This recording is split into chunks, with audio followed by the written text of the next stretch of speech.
జాగ్రత్తగా గమనిస్తే యాకోబు పడుకొని ఉంటే యాకోబు పక్క నుంచి ఒక నిచ్చెన పైకి ఉంటే ఈ నిచ్చెన పైన యాంకర్ వేయబడింది, లంగర్ వేయబడింది యెహోవా సింహాసనం, దేవుని సింహాసనానికి.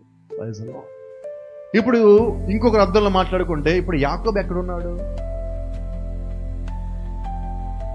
దేవుడికి లంగర్ వేయబడిన చోట ఉన్నాడు. దాని అర్థమే దేవుడు యొక్క సన్నిధి. ఇప్పుడు యాకోబు ఎక్కడ ఉన్నాడంటే దేవుడు యొక్క సన్నిధి. ఈ రోజు మనమందరం ఎక్కడ ఉన్నామని జాగ్రత్తగా ఆలోచన చేస్తే, నువ్వు యేసుక్రీస్తు నామమున బాప్తిజం పొందిన వ్యక్తివై ఉన్నావా, నీవు కూడా లంగర్ వేయబడిన క్రీస్తువు. నీ రక్షణ ప్లేస్ అదే, నీకు సురక్షితమైన స్థలం అదే, నీ కేడెం అదే, నీ దుర్గం అదే. ఎందుకంటే ఆయన అంటున్నాడు, నీ భారము నా దగ్గర పడే. ఎప్పుడైతే నువ్వు లంగర్ వేయబడ్డావో నువ్వు అక్కడ నీ భారం మొత్తం పడేస్తే చాలు. ఎక్కడైతే వాగ్దాన సంతానం ఉన్నదో అక్కడే యాకోబు ఉన్నాడు. ఎందుకంటే అంటున్నాడు, నేను అబ్రహాము దేవుడను, నీ తండ్రి దేవుడను, ఇస్సాకు దేవుడను, ఇదిగో నీ దేవుడను. అంటే దేవుడు ఏం చేస్తాడంటే తరతరములు సంతానం గురించి మాట్లాడుతున్నాడు. అబ్రహాం దేవుడను, ఇస్సాకు దేవుడను, యాకోబు దేవుడను.